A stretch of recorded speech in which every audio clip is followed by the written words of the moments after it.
हाँ जी बच्चों, मैंने आप लोगों को होमवर्क के लिए क्वेश्चन दिया था। Tan inverse tan of two pi by three, आपको इसकी वैल्यू निकालनी थी जिसका आंसर होगा बच्चे माइनस का पाई बाय थ्री। ठीक है बच्चों, क्वेश्चन को कैसे करना था आपको पता है। टू पाई बाय थ्री जो टेन की प्रिंसिपल वैल्यू होती है माइनस पाई बाय टू से लेके plus pi by two open interval में, उसमें ये लाई नहीं कर रहा है, तो इसलिए हम लोगों ने इसको पहले रिजेंबल किया। हम लोगों ने लिखा टू पाई बाय थ्री को pi minus pi by three. ठीक है, क्योंकि बच्चे टू पाई बाय थ्री आएगा यहाँ से। और फिर हमने बोला टेन ऑफ 180 माइनस थीटा, यानी 180 माइनस थीटा का मतलब सेकंड क्वाड्रेंट टेन नेगेटिव होता है और टेन ऑफ थीटा आ गया। ठीक है बच्चों, अब टेन इनवर्स माइनस एक्स, बच्चे माइनस का टेन इनवर्स एक्स होता है। अभी मैं आप लोगों को प्रूफ करवाऊंगा कैसे होता है। तो हमने लिखा tan inverse minus theta minus का टेन इनवर्स थीटा, फिर उसके बाद टेन इनवर्स टेन एक्स क्या होता है बच्चे, एक्स होता है। तो यहाँ पर देखिए नेगेटिव साइन और ये रहा एक्स, तो इसलिए इसका आंसर आएगा माइनस का पाई बाय थ्री। हाँ जी बच्चों, अब हमारे पास नेक्स्ट क्वेश्चन है, क्वेश्चन नंबर फिफ्थ है। कॉस कॉस इनवर्स माइनस का root three by two plus five by six, हमको इसकी वैल्यू फाइंड करनी है। ठीक है बच्चों, तब आपको बच्चों यहाँ पर दिख रहा है कॉस इनवर्स माइनस का रूट थ्री बाय टू। ठीक है बच्चों, एज आप लोग जानते हो root three by two cos inverse की किस रेडियन पे होता है बच्चे, पाई बाय सिक्स पर। ठीक है बच्चों, बट यहाँ पर लिखा हुआ है बच्चे नेगेटिव। तो आपको पता है कॉस नेगेटिव कौन से क्वाड्रेंट में होता है बच्चे, सेकंड क्वाड्रेंट में होता है और थर्ड क्वाड्रेंट में होता है। ठीक है बच्चों, तो अगर हम एंटी क्लॉकवाइज चलेंगे तो सबसे पहले सेकंड क्वाड्रेंट बनेगा, सेकंड क्वाड्रेंट मिलेगा। तो इसलिए हम लोग इसको लिख सकते हैं रूट थ्री बाय टू को, यानी जो पाई बाय सिक्स वैल्यू आई है, यानी pi minus pi by six को लिख सकते हैं। सेकंड क्वाड्रेंट में जाने का तरीका क्या होगा बच्चे, पाई माइनस थीटा। ठीक है बच्चों, तो ये कितना आ जाएगा बच्चे, फाइव पाई बाय सिक्स। ठीक है बच्चों, ये आप लोगों ने 11th क्लास में भी देखा होगा कि माइनस का कोई टर्म होगी तो उसको हम लोग पॉजिटिवली कैसे लिख सकते हैं, तो ऐसे लिख सकते हैं कि कॉस इनवर्स माइनस का रूट थ्री बाय टू कितने रेडियन पे होगा बच्चे, फाइव पाई बाय सिक्स पर। अगेन मैं दोबारा से आपको बता देता हूँ कि रूट थ्री बाय टू होता कितने पे बच्चे, पाई बाय सिक्स पर, बट आपको नेगेटिव चाहिए तो नेगेटिव कौन से क्वाड्रेंट में, सेकंड में जाने का तरीका pi minus pi by six, और आंसर आ जाएगा फाइव पाई बाय सिक्स। तो हम लोगों ने लिखा है यहाँ पर फाइव पाई बाय सिक्स और यहाँ लिखा हुआ है पाई बाय सिक्स। हम लोगों ने इसका एलसीएम लिया तो आएगा सिक्स पाई बाय सिक्स। ठीक है बच्चों, कैंसिल आउट होकर पाई आया और कॉस ऑफ पाई की वैल्यू कितनी होती है, माइनस वन होती है। समझ में आया बच्चों। नेक्स्ट क्वेश्चन देखिए बच्चे, आपके पास है sign inverse sine of ten. ठीक है बच्चों, ये जो टेन लिखा हुआ है ये रेडियन में लिखा हुआ है, क्योंकि आपको पता होना चाहिए साइन के अंदर जो लिखा होता है वो एक एंगल होता है, और साइन इनवर्स के अंदर जो लिखा होता है वो एक वैल्यू होता है। जैसे यहाँ पर कॉस इनवर्स के अंदर जो लिखा है वो एक वैल्यू, आंसर एक एंगल, बट साइन या किसी ट्रिग्नोमेट्रिक फंक्शन के अंदर जो होता है वो एक एंगल होता है और जो आंसर आता है वो एक वैल्यू होता है। तो यहाँ पर ये एंगल है और कितना है बच्चे, 10 रेडियन। ठीक है बच्चों, तो थीटा हमारे पास रहेगा 10 रेडियन। अब मैं अगर बात करूं यहाँ से मैं इसको कैंसिल आउट अगर करता हूं तो मेरे पास 10 रेडियन आएगा। तो 10 मुझे पता करना है कि रेंज में आ रहा है कि नहीं आ रहा है। आपको पता है जो रेंज होती है माइनस पाई बाय टू से प्लस पाई बाय टू होती है। पाई बाय टू का मतलब बच्चे कितना हो गया, 3.14 divide by two, approximately minus का 1 पॉइंट समथिंग से माइनस प्लस का 1 पॉइंट समथिंग, इतना ही वैल्यू बच्चे लाई कर रही है। अब बच्चे आपको पता है इसके अंदर 10 तो नहीं आ रहा, ठीक है, तो हमको पहले इसको रिजेंबल करना पड़ेगा। तो अब आपको पता है 10 आपको चाहिए, तो आपको पता है 10 अप्रोक्सीमेटली किसके पास आ रहा होगा, तो आपको पता है पाई की वैल्यू अगर 3.14 है तो 3 पाई के अप्रोक्सीमेटली आ रहा होगा ये, है ना बच्चे, क्योंकि 3.14 इंटू थ्री, तब आपके पास 9 पॉइंट समथिंग आपके पास कुछ मिलेगा। ठीक है, या 10 भी मिलेगा। ठीक है, तो अब आप लोग क्या करना है, आप लोगों ने यहाँ पर बोला कि 3 पाई माइनस थीटा, किस तरीके से बच्चे देखो, आपको पता है यहाँ अगर हमने पूरा एक सर्कल कंप्लीट कर लिया तो ये हो जाएगा 2 पाई, उसके बाद फिर हमने अगर एक और सर्कल कंप्लीट कर लिया तो हो जाएगा 3 पाई। अब अगर मैंने 3 पाई माइनस थीटा किया तो मैं इस वाले क्वाड्रेंट में हूँ। ठीक है, 3 पाई माइनस थीटा, इसका मतलब मैं किस क्वाड्रेंट में हूँ बच्चे, सेकंड क्वाड्रेंट में। सेकंड क्वाड्रेंट में साइन क्या होता है, पॉजिटिव होता है, तो मैंने स्टेटमेंट बिल्कुल ठीक लिखी, यानी साइन ऑफ 3 पाई माइनस 10, यानी sine of 3 pi minus theta sine theta ही होगा, ये आपको पता होना चाहिए। ठीक है बच्चों, और अब मैं बात करूँ 3 पाई माइनस 10, तो हमारे पास जो 3 पाई माइनस 10 होगा वो इस रेंज में लाई कर जाएगा। समझ में आ गया बच्चे, क्योंकि आपको पता है 9 पॉइंट समथिंग में से 10 अगर माइनस करोगे तो 1 पॉइंट समथिंग आएगा हमारे पास, जो कि इस रेंज में लाई कर जाएगा। क्लियर है बच्चे। नेक्स्ट क्वेश्चन है बच्चे आप लोगों के लिए होमवर्क है, cos inverse cos of 10, sign inverse sine of 5, ten inverse tan of minus का 6 लिखा हुआ है बच्चे। ये आप लोगों के पास तीनों होमवर्क में है। ठीक है बच्चों, नेक्स्ट क्वेश्चन देखिए। नेक्स्ट क्वेश्चन है बच्चे साइन ऑफ कॉस इनवर्स 3/5, आपको इसकी वैल्यू निकालनी है। तो आपको पता है अभी तक तो हम लोग सीख के आए साइन ऑफ साइन इनवर्स सीख के आए हैं, बट यहाँ तो साइन ऑफ कॉस इनवर्स आ गया, तो कोई प्रॉब्लम नहीं है बच्चों। हमारे पास जो प्रॉब्लम दे रहा है हमने उसको लेट कर लिया थीटा, यानी कॉस इनवर्स 3/5 को हमने लेट कर लिया थीटा। हमने यहाँ पर इसको इधर भेजा तो हमारे पास कॉस थीटा कितना हो जाएगा बच्चे 3/5। अगर कॉस इनवर्स 3/5 है इक्वल टू थीटा, तो कॉस थीटा कितना हो जाएगा बच्चे 3/5। अब मैंने लगाया पाइथागोरस थ्योरम, ठीक है, जिसमें ट्राइंगल का राइट एंगल ट्राइंगल का ट्रिपलेट लगाया है, इसमें 3 5, तो ऑब्वियस सी बात है ये 4 होगा। और आपको पता है ये फॉर्मूला आप लोगों ने देखा होगा PBP अपॉन में HHB, ठीक है। तो उसके हिसाब से बच्चे कॉस क्या होगा बेस अपॉन में हाइपोटेनियस, तो हमारे पास बेस और अपॉन में हाइपोटेनियस इधर रखा है, तो हमारे पास परपेंडिकुलर कितना हो जाएगा 4 हो जाएगा। अगर ये कॉस पता लग गया, हम किसी कोई भी ट्रिग्नोमेट्री 6 के 6 निकाल सकते हो, तो हमने निकाला साइन थीटा, साइन क्या हो जाएगा बच्चे 4/5। तो अब देखिए यहाँ से अगर मैंने थीटा निकाला तो थीटा कितना हो जाएगा बच्चे साइन इनवर्स 4/5, क्योंकि अगर साइन थीटा बराबर 4/5 है तो थीटा इक्वल टू क्या हो जाएगा साइन इनवर्स 4/5। तो वही जो थीटा पहले हमने ये माना था, अब वो थीटा ये आ गया, तो मैंने इसको जो थीटा माना था इसकी जगह पर लिख दिया साइन इनवर्स 4/5। तो अब आ गया sine of sine inverse x क्या होता है बच्चे एक्स होता है, ठीक है बच्चों 4/5। और 4/5 बच्चे रेंज के अंदर आ रहा है, ठीक है ना, आप लोग देख लीजिएगा। नेक्स्ट क्वेश्चन है बच्चे cos tan inverse 3/4। Same question दोबारा से बच्चे, आपको पता है कॉस, तो हमको यहाँ पर कॉस लाना पड़ेगा। तो हमने क्या किया बच्चे, पहले इसको थीटा लेट किया, फिर हम लोगों ने यहाँ से tan थीटा निकाला, फिर पाइथागोरस थ्योरम से बाकी एक साइड निकाली, उसके बाद कॉस थीटा निकाला, उसके बाद हम लोगों ने यहाँ पर सब्स्टिट्यूट कर दिया, फिर हमारा 4/5 आ गया। नेक्स्ट क्वेश्चन, लास्ट क्वेश्चन देखिएगा बच्चों, आपके पास है sine π/2 minus sine inverse minus का 1/2, ठीक है बच्चों, माइनस का 1/2, ठीक है। अब मुझे बताइए बच्चे 1/2 कितने पे होता है बच्चे, आपको पता है π/6 पे होता है, बट नेगेटिव लिखा है तो माइनस का π/6 हो जाएगा। अभी मैं आप लोगों को प्रूव कराऊंगा sign inverse minus theta minus sine theta होता है, माइनस साइन इनवर्स थीटा होता है, ठीक है बच्चों।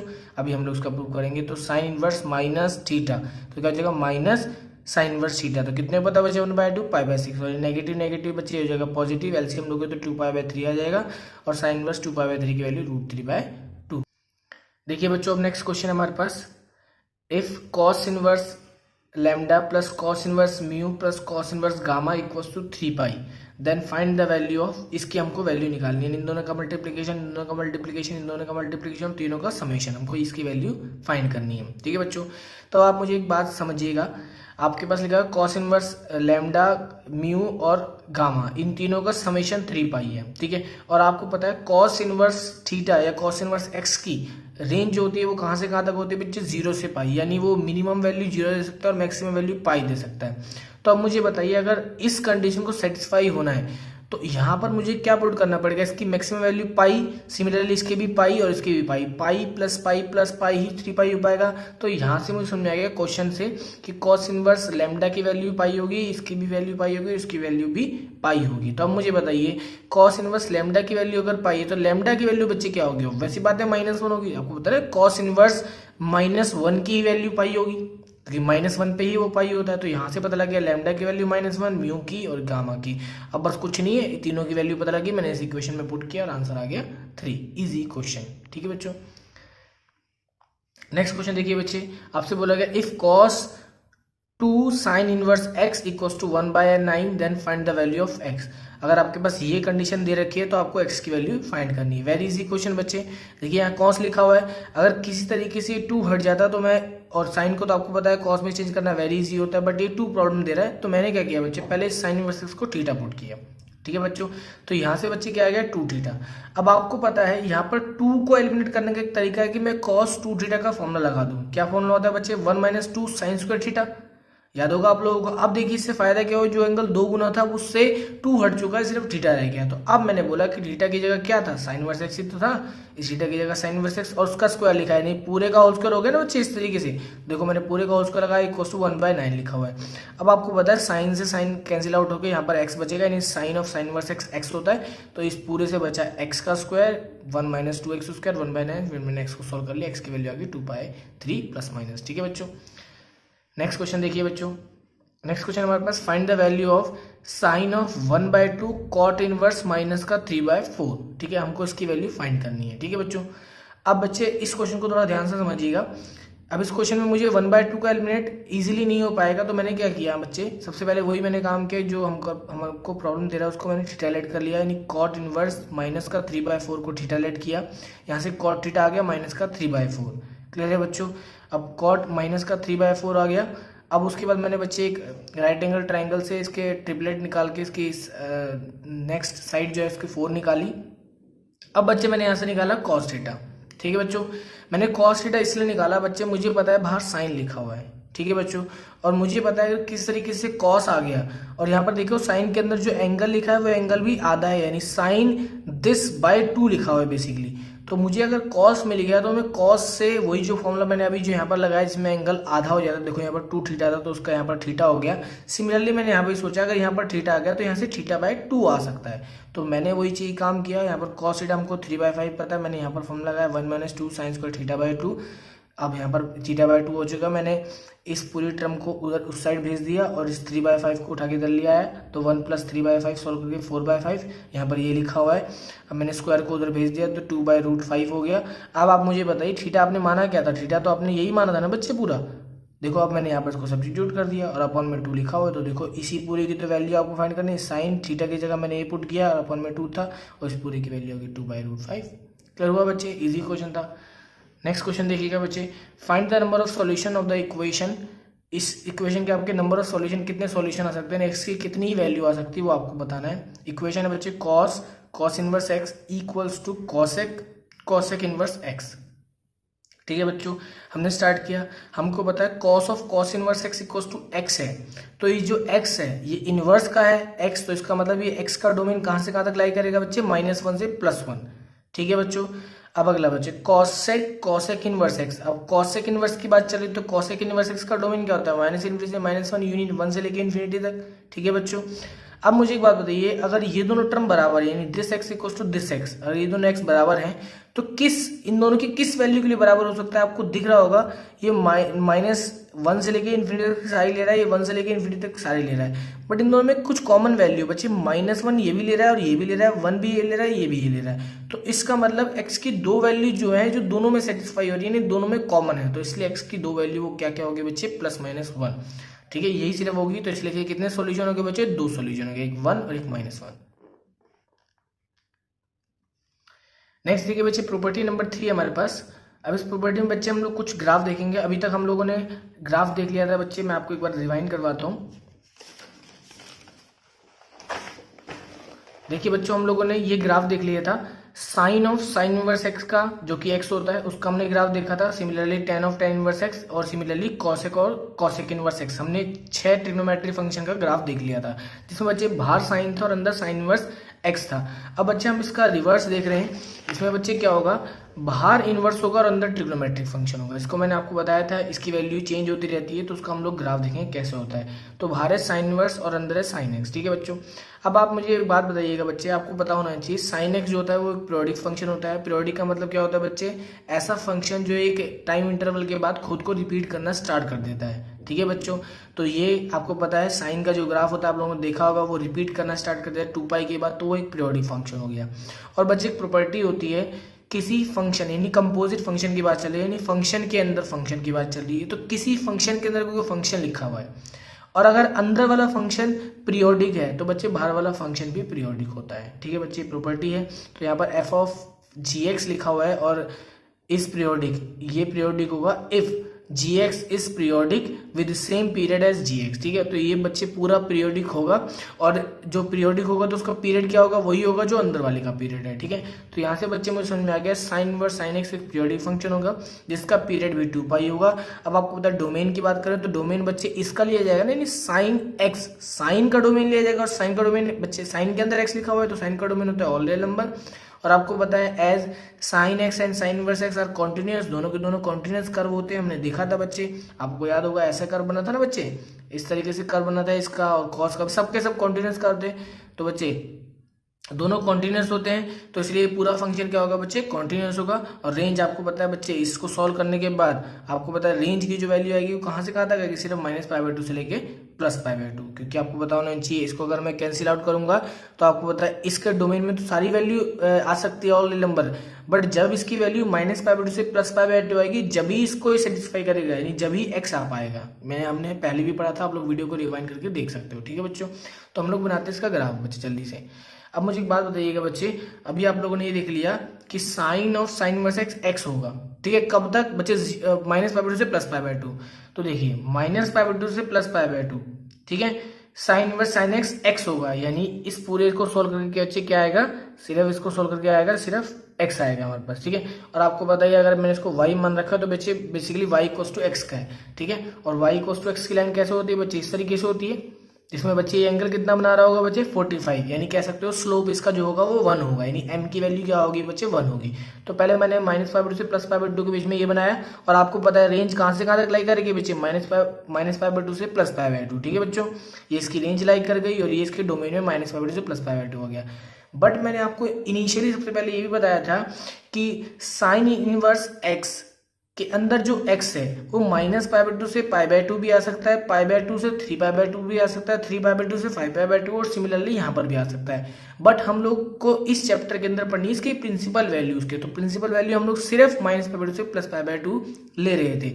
बट ऐसा नहीं है बच्चे, जब ग्राफ हम लोग बनाएंगे तो ग्राफ पूरा कॉन्टिन्यूस ग्राफ बनेगा जिसमें सारी वैल्यू काउंटेड होगी। तो अगर मैंने -π/2 से +π/2 ये बोला है, और आपको पता है साइन इसके बाद क्या करना स्टार्ट कर देता है बच्चे, आपको पता है साइन इसके बाद डिक्रीजिंग होना स्टार्ट होता है, सेम बच्चे ये भी काम करेगा, यहाँ तक तो ये इंक्रीज हुआ और इसके बाद ये डिक्रीज होना स्टार्ट हो जाएगा। ठीक है बच्चों, उसमें बच्चे बिल्कुल एकदम स्ट्रेट लाइन आएगी, जैसे y इक्वल्स टू एक्स की लाइन आती है। ठीक है बच्चों, इस तरीके से इसमें ये लाइन है, तो π/2 के बाद ये भी बिल्कुल स्ट्रेट लाइन होगी, कब तक बच्चे 3π/2 तक। आपको पता होना चाहिए ना, यहाँ 3π/2 तक ये आता है, उसके बाद फिर ऐसे ऊपर की तरफ जाता है। ठीक है बच्चों, तो 3π/2 तक आएगा, तो हमने यहाँ पर लाइन ली 3π/2 तक, उसके बाद बच्चे फिर 2π फिर बढ़ेगा, और सेम प्रोसीजर यहाँ पर भी फॉलो होगा कि ये कैंसिल, मतलब ये बेसिकली ग्राफ क्रॉस कब कब करेगा बच्चे, 0 पे, पाई पे, 2π पे, 3π पे, -π, -2π, -3π, तो ये ग्राफ हमारे पास पूरा ड्रॉ हो जाएगा। अब मैं सबकी इक्वेशन की अगर बात करूं तो बच्चे ये जो लाइन है इस लाइन की इक्वेशन होगी y इक्वल्स टू एक्स। ठीक है बच्चों, क्यों बच्चे y इक्वल्स टू एक्स होगी, आप इजीली समझ सकते हो। आपको पता है इक्वेशन क्या होती है बच्चे, लाइन की इक्वेशन क्या होती है, y - y1 m x - x1, आप लोगों ने पढ़ा है 11th क्लास के अंदर। अब मुझे बताइए यहाँ पर y1 x1 क्या होता है बच्चे, पॉइंट ऑन द लाइन। ठीक है, तो मैं मान सकता हूँ बच्चे इस लाइन पे पॉइंट, बच्चे देखो ओरिजिन है 0 0। ठीक है बच्चों, तो पॉइंट क्या होगा 0 0, और अभी मैंने आपको बताया कि ये एंगल कितना होगा बच्चे 45, ये हम लोग पहले भी देख चुके हैं, हमने जब ग्राफ बताया था तो उसमें आपको मैंने बताया था कि y इक्वल्स टू एक्स में जो उसका स्लोप होगा 45 होगा। और बच्चे ये 45 स्लोप सबका होगा, ये सब जो लाइन ड्रॉ करी सबका स्लोप क्या होगा बच्चे, या तो 1 या तो -1। ठीक है, या तो 45 होगा या तो 135 होगा। ठीक है बच्चे, यानी स्लोप इक्वल होगा, बस इक्वली इंक्लाइंड होगा बेसिकली आप कह सकते हो। ठीक है, तो यहाँ पर बच्चे पॉइंट हो गया 0 0, और बच्चे स्लोप कितना हो गया 1 हो गया, तो आप इसको जरा पुट कर दीजिए यहाँ पर, तो y 0 यानी y equals to 1 into x, तो y equals to x basically, तो ये देखिए ये लाइन हो गया। ठीक है बच्चों, अब अगर मैंने आपसे पूछा इस लाइन की इक्वेशन क्या होगी, तो वेरी इजी, आपको पता है ये लाइन डाउनवर्ड जा रही है, यानी इसका स्लोप नेगेटिव है, तो आपको पता लग गया y, क्योंकि आपको पता है यहाँ देखो पॉइंट की बात करना है, तो पॉइंट क्या हो सकता है बच्चे इस लाइन पे, पॉइंट होगा x की जगह पर पाई और y की जगह पर 0। देखो ये पॉइंट है तो बच्चे क्रॉस करके तो जा रहा है, तो यहाँ पर क्या हो जाएगा x की जगह पर पाई और y की जगह पर 0। तो ये जो इक्वेशन थी यानी y - 0 m की जगह कितना बच्चे -1 और x - x1 की जगह कितना बच्चे पाई, तो यहाँ से इक्वेशन कितनी आ गई y equals to -x plus का पाई, इसको सॉल्व कर लोगे तो आ जाएगा। अब ऊपर की बात करते हैं तो ऊपर क्या होगा बच्चे, अब ऊपर की तरफ जा रहा है तो स्लोप क्या होगा पॉजिटिव, तो स्लोप 1 आ गया, और वही पॉइंट x - 2π जहाँ कैंसिल आउट कर रहे हैं, सेम आसान इजिली। यहाँ पर आइए, इसकी अगर हम लोग बात करें तो बच्चे ये लाइन अपवर्ड की तरफ जा रही है, अपवर्ड, हाँ यहाँ पर ये लाइन अपवर्ड की तरफ जा रही है, तो बच्चे स्लोप क्या हो जाएगा इसका, बच्चे स्लोप इसका +1 होगा। ठीक है बच्चों, इसका स्लोप होगा +1, और इसका बच्चे इक्वेशन क्या हो जाएगी बच्चे x माइनस ये जो पॉइंट आ रहा है यानी माइनस का पाई, हम लोग यहाँ पर इसको सब्स्टिट्यूट करके सॉल्व कर सकते हैं। ठीक है बच्चों, इस तरीके से हो गया। अब देखिए मैंने इसको सिंप्लीफाई वर्जन में लिखा हुआ है, y equals to sine of sine inverse x क्या होगा बच्चे, x देगा, ये आप लोगों को पता है कब बच्चे -π/2 से +π/2 के बीच में। क्लियर हो गया बच्चे, और π/2 से लेके 3π/2 में क्या देगा, पाई -x, देखो हम लोग नीचे लिखा पाई -x, इसको अगर मैं मल्टीप्लाई कर दूंगा तो पाई पॉजिटिव का हो जाएगा, x नेगेटिव का हो जाएगा, सेम काम आ गया, और सेम इस तरफ भी। अब बच्चे देखिए, अब हम लोग इस पे क्वेश्चन करते हैं। मैंने आप लोगों को ये क्वेश्चन पहले ही बताया था, y equals to sine inverse sine of 10। ठीक है बच्चे, इसका आंसर कितना था, 3 पाई माइनस 10 आया था, याद होगा आपको, अभी हमने जस्ट क्वेश्चन ही करवाया था। अब बच्चे इसको हम लोग ग्राफिकल मेथड से देखते हैं। अब आपको पता है यहाँ पर लिखा हुआ है 10, और ये की जो किसकी वैल्यू बच्चे, रेडियन वैल्यू, और 10 की बच्चे 10 अगर हमारे पास आ गया, ठीक है, अब हमको देखना है एंगल में ये 10 कहाँ पर आएगा। अब आप मुझे एक बात समझिएगा, अगर 10 की बात चल रही है तो ये अप्रोक्सीमेटली 3 इंटू पाई यानी 3 इंटू 3.14 के बाद ही आएगा, क्योंकि आपको पता है 3 इंटू 3 9 पॉइंट समथिंग होगा, तो 10 तो उसके बाद ही आएगा। अब देखिए मैंने लिखा 0 पाई 2 पाई 3 पाई, अब मुझे पता है ये इसके बाद आएगा। अब इसके बाद मैंने बोला 4 पाई, 4 पाई का मतलब कितना हो गया बच्चे, 4 3 जा 12 पॉइंट समथिंग, तो नहीं, तो इससे तो पहले आएगा, नहीं इन दोनों के बीच में आएगा। इन दोनों के बीच में बच्चे क्या आता है, 7 पाई बाय 2, आपको पता ना, ये pi by 2, 3 pi by 2, 5 pi by 2, और ये 7 पाई बाय 2, ये पॉइंट बच्चे 7 पाई बाय 2 का लिखा हुआ है। और 7 पाई बाय 2 की वैल्यू होती है 10.9। आप कैसे निकाल सकते हो, पाई की वैल्यू बच्चे कितनी, 3.14 डिवाइडेड बाय 2 इंटू 7 कर लीजिए, 10.9 आएगा। तो यहाँ पर बच्चे 10.9 आ गया, बट आपको चाहिए 10, तो अब समझ में आ गया आपको कि 3 पाई और 7 पाई बाय 2 के बीच में कहीं होगा, तो कहीं पर भी आप ले लीजिए, मान लीजिए हम लोगों ने मान लिया यहाँ पर होगा, तो ये हमारे पास वैल्यू हो गया, यानी 10 यहाँ पर आएगा। अब मुझे बता दीजिए आपको इसकी इक्वेशन क्या होगी, इस लाइन की इक्वेशन, तो आपको पता है ना इस लाइन की इक्वेशन क्या होगी, डाउनवर्ड लाइन है तो स्लोप होगा नेगेटिव, x पॉइंट क्या लेंगे बच्चे, 3 पाई, तो देखो x माइनस 3 पाई, अब हमने इसको माइनस को मल्टीप्लाई कर दिया, नहीं 3 पाई माइनस x, और x की जगह बच्चे हम लोग क्या ले रहे थे बच्चे, 10 ले रहे थे, तो बस हो गया 3 पाई माइनस 10, ईजी। ठीक है, तो ग्राफिकल यानी कंसेप्चुअल मेथड से भी आप लोग कर सकते हो, बाकी थ्योरेटिकल तो आप लोगों ने देख लिया किस तरीके से उसको करना है। ठीक है, चलिए बच्चों, अब नेक्स्ट क्वेश्चन है बच्चे, y equals to sine inverse sine of 17 pi by 3। ठीक है बच्चों, हमको उसको सॉल्व करना है, तो सबसे पहले हम लोग वो थ्योरेटिकल मेथड जो उससे किया है, उसके बाद हम लोग ग्राफिकल दोनों मेथड से उसको देखते हैं। तो 17 पाई बाय 3 को अगर आपको सॉल्व करना है, तो आपने बोला इसकी लीस्ट वैल्यू बच्चे 6 पाई माइनस पाई बाय 3 पे आएगी। ठीक है बच्चों, आप लोग कह सकते हो 17 पाई बाय 3 को आप लोग कह सकते हो 6 पाई माइनस पाई बाय 3, क्योंकि एलसीएम लेने पे ये आएगा। ठीक है बच्चों, और sine of 6 pi minus theta, 6 pi बच्चे समझ में आ रहा होगा आपको, कहाँ पहुंच गया 6 पाई बच्चे, 2 पाई 4 पाई और ये 6 पाई।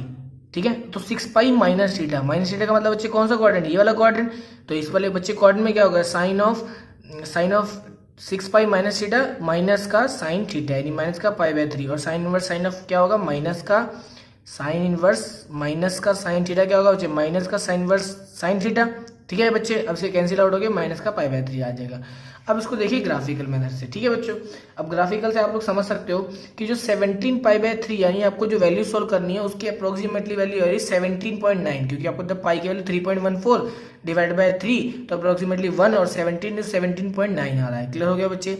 अब 17 कहाँ आ सकता है बच्चे, आपको तो सीधा सीधा आपको बताया 6 पाई का मतलब कितना हो गया बच्चे, 6 3 18, तो उससे तो पहले ही आएगा। ठीक है, और 5 पाई उसके बाद आएगा, बट इसके बीच में बच्चे एक आता है 11 पाई बाय 2 आएगा, आपको पता है, जैसे वो pi by 2, 3 pi by 2, 5 pi by 2, 7 pi by 2, वैसे ही क्या आएगा यहाँ पर 11 पाई बाय 2। अब अगर आप 11 पाई बाय 2 की वैल्यू चेक करो तो 11 पाई बाय 2 की वैल्यू होगी 17.2 अप्रोक्सीमेटली, पाई की वैल्यू वही 3.14 इंटू 11 डिवाइड बाय 2 करोगे तो 17.2 अप्रोक्सीमेटली आएगी। तो आपको समझ में आ गया, आपको 17.9 चाहिए, तो 6 पाई से पहले और 11 पाई बाय 2 के बाद, तो यहाँ करीब करीब आ गया। तो मान लेते हैं हम लोग यहाँ पर आ गया, बस हमको कुछ नहीं करना है, हमको बस इसकी इक्वेशन देखनी है। तो इसकी इक्वेशन क्या होगी, अपवर्ड होगा तो स्लोप पॉजिटिव होगा, x माइनस बच्चे कौन सा पॉइंट होगा, ये 6 पाई लिख दिया, 17 pi by 3 minus 6 pi, answer आ गया माइनस का पाई बाय 3, इजी टास्क। ठीक है बच्चों, नेक्स्ट क्वेश्चन देखिएगा बच्चों।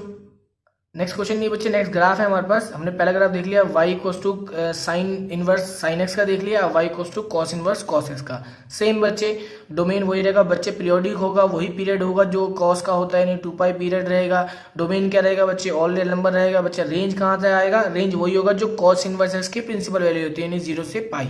तो देखो 0 से पाई है, और ग्राफ कैसे बनेगा बच्चे, y इक्वल्स टू x का लाइन बनेगी यहाँ पर।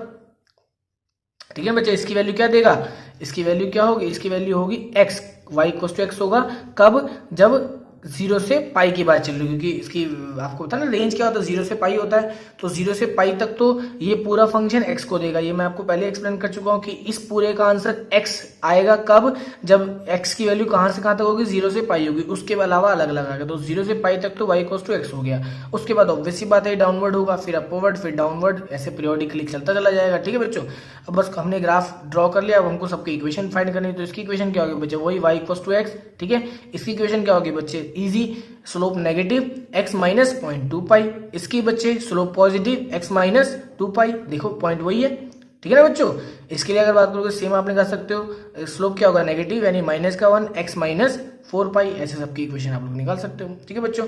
तो आप लोग एक क्वेश्चन है बच्चे cos inverse cos of pi cos of 4, ठीक है बच्चे, इसकी वैल्यू हमको निकालनी है। तो आपको कॉस ऑफ 4 का मतलब 4 अगर हमको चाहिए तो 4 आप मुझे बताइए कहाँ पर आ सकता है बच्चे।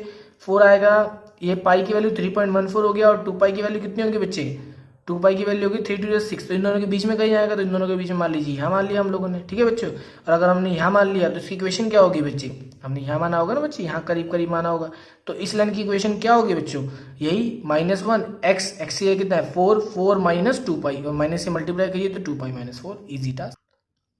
अब देखिए बच्चों बाकी हमारे पास जो 4 ट्रिग्नोमेट्रिक फंक्शन बच गए, फटाफट हम लोग उसका देख लेते हैं। यानी y equals to tan inverse tan x, ठीक है। सेम बच्चे डोमेन क्या होगा बच्चे, ऑल रियल नंबर, इस x की बात चल रही है बच्चे, ये tan x का डोमेन है। tan का डोमेन क्या होता है बच्चे, रियल नंबर में सब कुछ बट क्या छोड़कर odd multiple of π/2, all real number except odd multiple of π/2, इसको छोड़कर। और रेंज की बात करें तो रेंज क्या होगा बच्चे, tan इनवर्स x का रेंज क्या होगा, यानी क्या होता है बच्चे -π/2 से लेके +π/2 ओपन इंटरवल में, और पीरियड क्या होता है बच्चे tan x का पाई होता है।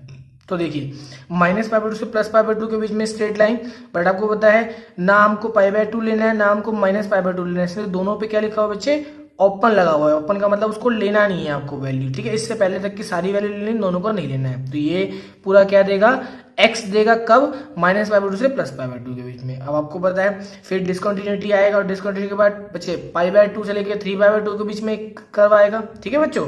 वही आप लोग जैसे tan का ग्राफ होता था बच्चे, उसी तरीके से बिल्कुल सेम है। tan का होता था ना इस तरीके से, फिर यहाँ पर ब्रेक आता था, फिर यहाँ पर इस तरीके से, सेम इसमें भी टास्क यही चल रहा है, ठीक है बच्चों। तो ये सबसे पहले हो गया इस लाइन के लिए, फिर π/2 से लेके 3/2, फिर 3/2 से 5/2, सिमिलरली इस तरफ भी, ठीक है बच्चों। और आप लोग किसी की इक्वेशन निकाल सकते हैं, y इक्वल्स टू x, ये बच्चे क्या होगा, y इक्वल्स टू स्लोप, इसमें बच्चे सबका स्लोप अपवर्ड होगा क्योंकि कोई डाउनवर्ड जा नहीं रहा, तो सबका स्लोप अपवर्ड, तो 1 x माइनस, बस आपको पॉइंट लिखना है पाई, फिर x 1 माइनस 2 पाई, ठीक है बच्चों, ये हमारे पास हो गया। नेक्स्ट देखिए बच्चे हमारे पास है कॉट इनवर्स x, तो बच्चे वही कि कॉट इनवर्स x का डोमेन क्या होगा बच्चे, all real number accept n पाई, यानी 0 पाई 2 पाई 3 पाई 4 पाई, और माइनस में भी -π -2 पाई, इन सबको छोड़कर इसका डोमेन होगा। और रेंज क्या होगा बच्चे, जो कॉट का रेंज होता है, कॉट इनवर्स का रेंज क्या होता है बच्चे, 0 से पाई ओपन इंटरवल में, प्रिंसिपल वैल्यू याद होगी आप लोगों को, और पीरियड इसका क्या होगा बच्चे, पाई होगा, तो पाई के बाद ही रिपीट करेगा। तो देखिए, और इसमें क्या नहीं लेना है बच्चे, 0 और पाई नहीं लेना है, तो 0 और पाई नहीं लेना है आपको, 0 से पाई के बीच में तो y इक्वल्स टू x की लाइन मिलेगी, 0 से पाई के बीच में आपको ये पूरा तो x दे देगा, तो 0 से पाई के बीच में x दे देगा, ठीक है। और उसके बाद फिर ये रिपीट होगा, पाई से 2 पाई, फिर 2 पाई से 3 पाई, और सबकी इक्वेशन आप लोग समझ सकते हो वेरी इजीली, ठीक है बच्चों। नेक्स्ट है बच्चों सेक इनवर्स x और कॉसेक इनवर्स x, दो बच्चे हमारे पास बच्चे। सेक इनवर्स सेक x का क्या होगा बच्चे, डोमेन क्या होता है, वही बच्चे इसका डोमेन बच्चे वही होता है जो कॉस, अगर मैं कॉस की बात करूं तो बच्चे कॉस क्या होता है, कॉस क्या होता है 1/sec, ऐसे कह सकते हो ना बच्चे, cos इक्वल्स टू 1/sec या sec इक्वल्स टू 1/cos। तो बच्चे cos में आपको पता है cos अपॉन में लिखा हुआ है अगर, ठीक है, अगर 1/cos लिखा है तो आपको पता है अगर cos की वैल्यू 0 हो गई तो sec वहां अनडिफाइंड हो जाएगा। और cos की वैल्यू 0 कब कब होती है बच्चे, ऑड मल्टीपल ऑफ π/2, यानी π/2 का कोई भी ऑड मल्टीपल, यानी 3π/2 5π/2 7π/2 -π/2 -3π/2, सब पे ये 0 देगा।